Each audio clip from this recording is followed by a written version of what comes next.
welcome back to another video. Today we're going to be building a Gen 3 LS bench harness. There's been a lot of different videos on how to do this. I have to compartmentalize things when I build stuff to make sure I'm doing it right. So for people who watch other videos and they really don't explain it to where you can really grasp it, this is how I'm doing it so that I understand what I'm doing and why. So first off, let's get to a parts list. First up, we have our power supply. You're going to get 13.5 volts and 3 amps, which is going to be what you want. Be for the ignition switch. ODB 2-port, blue PCM fuse. So I don't think I've seen one yet that has had a inline fuse put on it, but I do want to put the inline fuse between the power supply and the blue PCM connector. That way, if we do get some sort of surge, it will blow the fuse before frying the PCM. Now for the connections. So step one, of course, we're going to need the blue PCM connector. We're going to need a OBD 2-port, 12-volt power supply, and of course, nice to haves is going to be a fuse and fuse holder and an on-off switch. Step one, complete. Step two, what wires are needed? So the blue connector, we need pin 1, pin 19, pin 20, pin 58, pin 60. On the OBD connector, we need pin 2, pin 4, pin 5, and pin 16. So on the OBD2 connector, it has numbers on the outside, and I could take a picture, put in here. And then for the blue connector,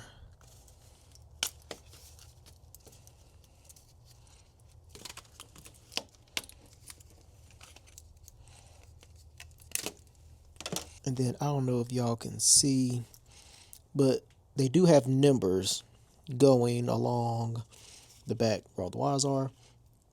So what I'm going to do is that I'm going to take a Sharpie and mark all the ones we need to keep. And then if you come to the front side, right on the outside, you have little white clips down in there. So take like a little pick or something, and then you push the clip in, and then you pull the blue connector right off and try. And the trick is to not let the other side snap back in.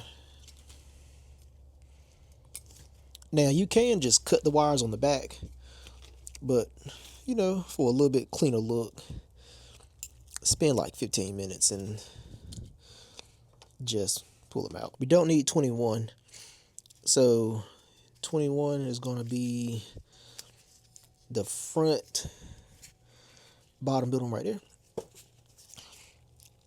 So what you want to do is you want to take that wire, you want to push it up, and then take your little pick or whatever, pull back little white tab, and then pull down. Oh, it is really in there. And then pull it down. There you go. And that's how you get out the ones you don't need. So I'm going to delume this, probably do a time lapse, and get all the extra wires out of this harness.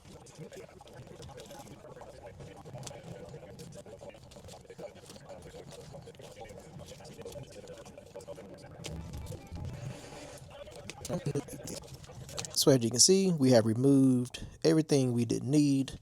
So this is going to be pin 1, pin 19, pin 20, pin 58. And as you can see, pin 60 was not used. I believe pin 60 is a ground.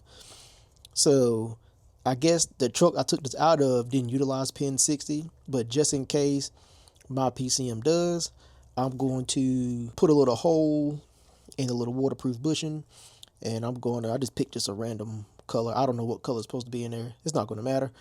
And then I'm going to insert pin 60, and then all the wires on the OBD2 connector we will need. So we have 2, 4, 5, and 16, which are all the wires. So we do not need to remove any wires from an ODB2 connector. So let me get this wire in pin 60, and then we can go to step 3.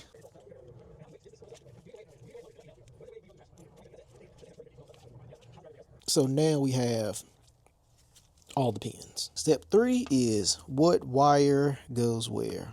And I'll put this on the screen. So pin 19 of the PCM, which in my case is going to be pink, this is going to be your switched 12 volt. This is going to be one positive that goes to the positive terminal on the power supply. Like I said, this is going to be my switch. So when your program gives you the prompt to turn off the ignition switch, boom, and then that will mimic you turning off the key. But it will leave power to all the other functions that are always hot on the PCM. I'm going to be using these solder connectors because this is the only wire that is going to be on a switch 12 volt.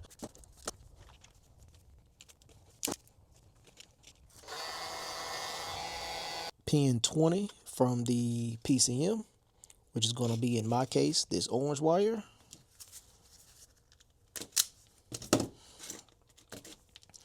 And then we are going to have pin 16 from the OBD2 connector, which is going to be this orange wire. So in my case, it is going to be orange to orange. Your wire colors may differ, so please consult to the proper pinouts on your wire, on your pins, and just don't go by color. But in my case, for the constant 12 volts, the PCM is going to be pin 20, and the OBD port is going to be pin 16. Next, for the grounds from the PCM, we're going to need pin 1 and pin 60. So pin 1 and pin 60.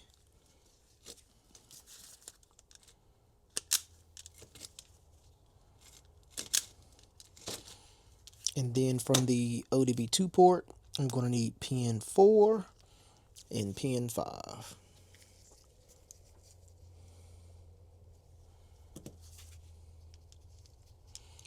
So since all the grounds are black, if mine did have a pin 60, it will probably, if it was pinned with pin 60, it would probably be black instead of blue. But again, make sure that you check your wiring harness and your pins to make sure that they are correct. I'm going to use a little bit bigger one since I'm going to be running 4 wires through here instead of 2.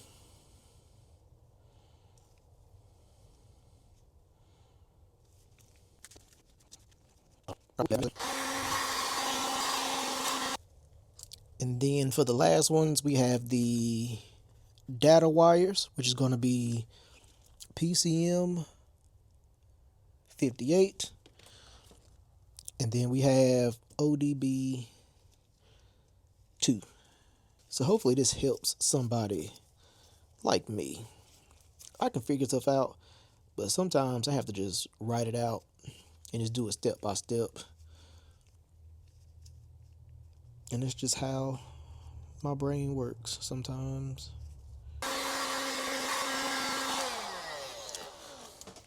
I saw somebody using a heat gun and they had like some sort of like shield or whatever that would capture the heat.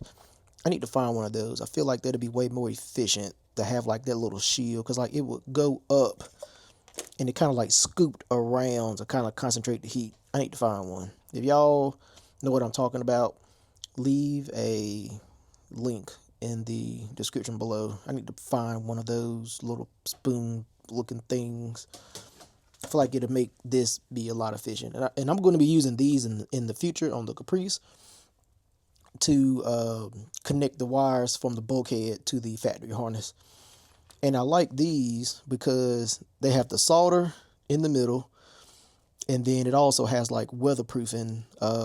These red things on the end are weatherproofing, so it goes on the wire and actually makes a weatherproof connection. And I have a link in the description for the solder seal wire connectors. This is my first time using them, but it makes a good strong connection, and you can use your heat gun. I feel like I messed something up. I did mess something up because I don't have, doggone it, I did not put a wire to go to 12-volt connection on the PCM 20. So I actually need a wire to come off of this to go to 12-volt. I need a wire that goes from here to here, and I didn't do that. I just put it together, and that's not going to work.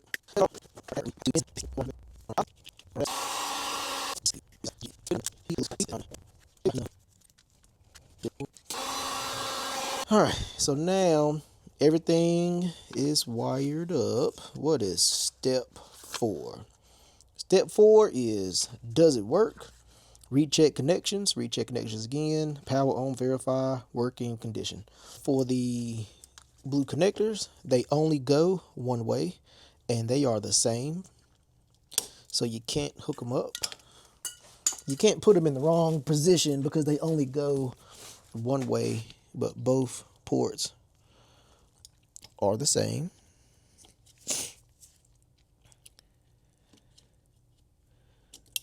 So just play nice with it. And yeah, I'm going to get it hooked up, and then we're going to get my ODB2 port, connect everything together, and then we are going to make sure that we can read our PCM. Let's verify that everything works. I'm going to hook up my top-down, what is this? The RT Diag 900 Lite. And we're going to see if this contraption works. You know, it's one thing to see other people do it. It's another thing for you to do it yourself and for it to work. Most people will take their chargers and cut the end of it off, but I didn't do that because it comes with different adapters. And just in case one day I need one of these adapters, I want to leave this fully functioning. I do have it to 13.5 volts. Again, and this is a 3 amp max charger, so that should be plenty to run everything. I have everything plugged in. The green light is on. So, all right, so we have power to the top down. Let's turn the power on.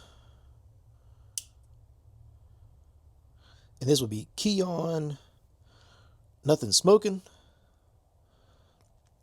So I should be able to go to diagnostics.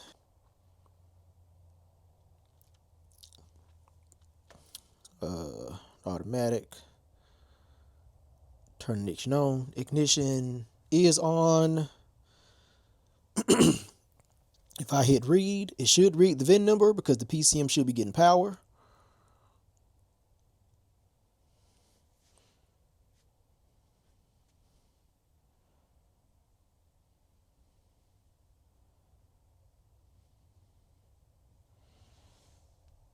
Oh, it read it. Is that the right VIN number? I'm not sure. All right. This is with throttle, actuated control, under 15,000. So it reads it.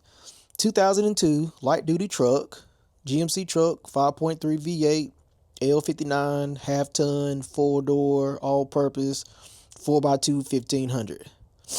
Cool. So it works. Everything works. It reads it and everything. So let's do auto scan just to see. I don't know if it's gonna actually read whatever because of course it's not hooked up to the vehicle. So I guess it'll read whatever is stored in here, maybe. But it works. It works. Oh, let me zoom out. It works. The bench harness works.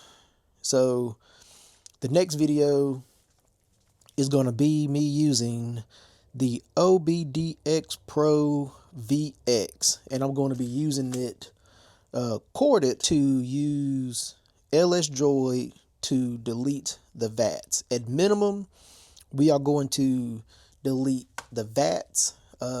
If I can, I'm going to delete the VATS. I'm going to change the VIN number on the PCM to match the VIN number on my Caprice.